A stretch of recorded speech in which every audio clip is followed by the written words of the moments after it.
ಇವತ್ತು ಬೇಸಿಗೆಯಲ್ಲಿ ಮಾಡುವ ಬೆಳಗಿನ ತಿಂಡಿ ಮಾಡುವ ಇದೇ ರೀತಿ ಮಾಡ್ತಿದ್ರು ನನ್ನ ಅಮ್ಮ ಕೂಡ. ಅದನ್ನು ನಿಮಗೆ ಹೇಳಿಕೊಡುವ ಆಯ್ತು. ಫಸ್ಟ್ಗೆ ಉಂಟು ನಮಗೆ ಮೆಣಸು ಬೇಕು, ಜಾಸ್ತಿ ಖಾರ ಇಲ್ಲ, ಅದಕ್ಕೆ ಬೇಕಾಗಿ ಈ ಮೆಣಸನ್ನು ತಗೊಂಡದ್ದು ನಾನು. ಖಾರ ಇದ್ದದ್ದು ಕೂಡ ಉಂಟು ನೋಡಿ, ಇಲ್ಲಿ ಇದು ಖಾರ ನೋಡಿ. ಇದನ್ನು ಒಂದು ಹಾಕುವ, ಗಿಡ್ಡ ಮೆಣಸಿದು.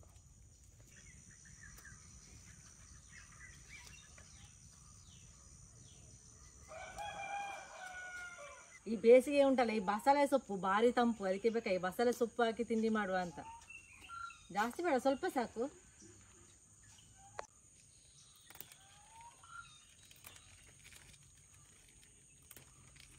ಅರ್ಧ ಕೆಜಿ ಬೆಳ್ತಿಗೆ ಉಂಟು, ದೋಸೆ ಹಾಕಿ ಉಂಟಲ್ಲ ಅದೇ. ರಾತ್ರಿ ನೆನೆ ಇಟ್ಟು ಈಗ ನೀರು ತೆಗ್ದದ್ದು ಒಂದು 4 ಮೆಣಸು ಹಾಕ್ತೇನೆ ನೋಡಿ. ಇದು ಖಾರ ಇಲ್ಲ, ಈಗ ತೆಗ್ದದ್ದು. ಇದೊಂದು ಖಾರ ಉಂಟು, ಒಟ್ಟಿಗೆ ಹಾಕುವ. ಅರ್ಧ ಈರುಳ್ಳಿ, ಒಂದು 10 ಬಸಳೆ ಸೊಪ್ಪು ಕೂಡ ಹಾಕುವ. ಜಾಸ್ತಿ ಬೇಡ, ಜಾಸ್ತಿ ಹಾಕಿದ್ರೆ ಉಂಟಲ್ಲ ಗುಂಪು ಗುಂಪು ಆಗ್ತದೆ. ಅಲೋವೆರಾ ಉಂಟಲ್ಲ ಹಾಗೆ ಆಗ್ತದೆ. ಸ್ವಲ್ಪ ಸಾಕು ಸೊಪ್ಪು, 10 ಸೊಪ್ಪು ತಗೊಂಡಿದ್ದೇನೆ. ಮತ್ತು ಸ್ವಲ್ಪ ತೆಂಗಿನ ತುರಿ ನೋಡಿ, ತೆಂಗಿನ ತುರಿ ಸ್ವಲ್ಪ ಜಾಸ್ತಿ ಕೂಡ ಹಾಕ್ಬೋದು, ನಾನು ಸ್ವಲ್ಪ ತಗೊಂಡದ್ದು. ಇದನ್ನು ಒಟ್ಟಿಗೆ ಹಾಕಿ ಸ್ವಲ್ಪ ನೀರು ಹಾಕಿ ರುಬ್ಬಿ ತರುವ.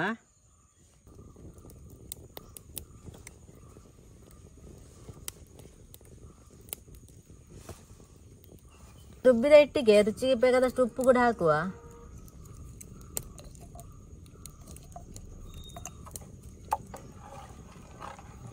ಉಪ್ಪು ಹಾಕಿ ಚಂದ ಮಾಡಿ ಮಿಕ್ಸ್ ಮಾಡಿದರೆ ಆಯಿತು. ಮತ್ತು ಜಾಸ್ತಿ ಖಾರ ಮಾಡೋದು ಬೇಡ, ನಾನು ಜಾಸ್ತಿ ಖಾರ ಹಾಕಲಿಲ್ಲ. 4 ಮೆಣಸು ಹಾಕಿದ್ದೇನೆ, ಅದು ಖಾರ ಇಲ್ಲ, ಒಂದು ಖಾರ ಉಂಟು ಅಷ್ಟೇ, ಅದು ಇದಕ್ಕೆ ತಾಗುದಿಲ್ಲ. ಹಿಟ್ಟ ನೋಡಿ ನೀರು ದೋಸೆ ಅದ ಮಾಡಿಕೊಂಡ್ರೆ ಆಯಿತು. ಸ್ವಲ್ಪ ದಪ್ಪ ಉಂಟು, ಸ್ವಲ್ಪ ನೀರು ಹಾಕುವ. ನೋಡಿ ಈ ಕಲರ್ ಬರ್ತದೆ ನೋಡಿ, ಬಸಳೆ ಸೊಪ್ಪು ಹಾಕಿದರೆ ಸ್ವಲ್ಪ ಕಲರ್ ಬರ್ತದೆ ಹಿಟ್ಟು. 10 ಸೊಪ್ಪು ಹಾಕಿದ್ದೇನೆ, ಜಾಸ್ತಿ ಸೊಪ್ಪು ಹಾಕ್ಲಿಕ್ಕೆ ಹೋಗ್ಬೇಡಿ. ಅರ್ಧ ಕೆಜಿಗೆ 10 ಸೊಪ್ಪು ಬಸಳೆ. ಇಷ್ಟು ಅದ ಸಾಕು ನೋಡಿ.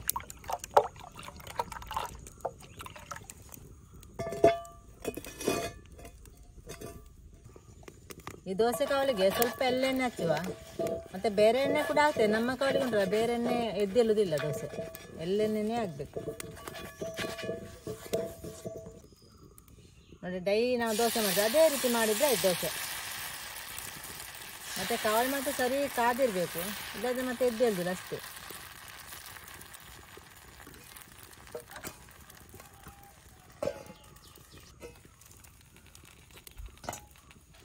ನೋಡಿ ಕಲ್ಲ ನೋಡಿ ಎಷ್ಟು ಚಂದ ಉಂಟು, ಖಾಲಿ 10 ಸೊಪ್ಪನ್ನು ಹಾಕಿದ್ದು ನೋಡಿ, ಎಷ್ಟು ಚಂದ ಉಂಟು ನೋಡಿ ಕಲ್ಲರ್. ದೋಸೆ ಮಾಡುವ ಉಂಟಲ್ಲ, ಪ್ರತಿ ದೋಸೆ ಮಾಡುವಾಗ ಸಹ ಎಣ್ಣೆ ಹಚ್ಚಲೇಬೇಕು. ಈ ಕಬ್ಬಿಣದ ಕಾವಲಿ ಎಲ್ಲ ಹಾಗೆ.